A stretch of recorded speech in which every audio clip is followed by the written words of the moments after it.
আপনারা অনেক সময় এয়ারপোর্টে এসে খুবই চিন্তায় পড়ে যান যে কোন গেট দিয়ে ঢুকবেন, কোন গেট দিয়ে ঢুকলে আপনার জন্য ভালো হবে। এয়ারপোর্টে টোটাল 6টি গেট রয়েছে, আপনি যে কোনো একটি গেট দিয়ে ঢুকতে পারবেন, কোনো সমস্যা নাই। তবে 6 নম্বর গেটটি হচ্ছে বিজনেস ক্লাস গেট। আপনার টিকিট যদি বিজনেস ক্লাস হয়ে থাকে তাহলে আপনি 6 নম্বর গেটটি ব্যবহার করতে পারবেন, আর নয়তো আপনি যে কোনো একটি গেট দিয়ে ঢুকে যান, কোনো সমস্যা নাই, যে কোনো এয়ারলাইন্সে হোক না কেন। ভিতরে ঢুকে আপনি আগে মনিটর দেখবেন, ভিতরে মনিটর থাকে অনেকগুলি।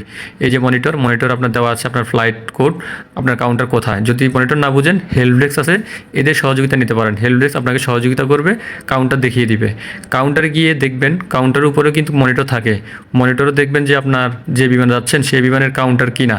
যদি আপনি নিশ্চিত থাকেন যে এই বিমানে আপনি যাবেন, এটি সেই কাউন্টার, তাহলে লাইনে দাঁড়িয়ে যাবেন। লাইনে দাঁড়িয়ে গিয়ে ব্যাগগুলো বুকিং দিবেন এবং বোর্ডিং পাস নেবেন। যদি ট্রানজিট ভিসা হয়ে থাকে, ফ্লাইট হয়ে থাকে, তাহলে আপনি 2টি বোর্ডিং পাস পাবেন। আর যদি ট্রানজিট ফ্লাইট না থাকে তাহলে আপনি একটি বোর্ডিং পাস পাবেন। বোর্ডিং পাস নিয়ে যে কোনো একটি ইমিগ্রেশন দিয়ে ঢুকে যাবেন।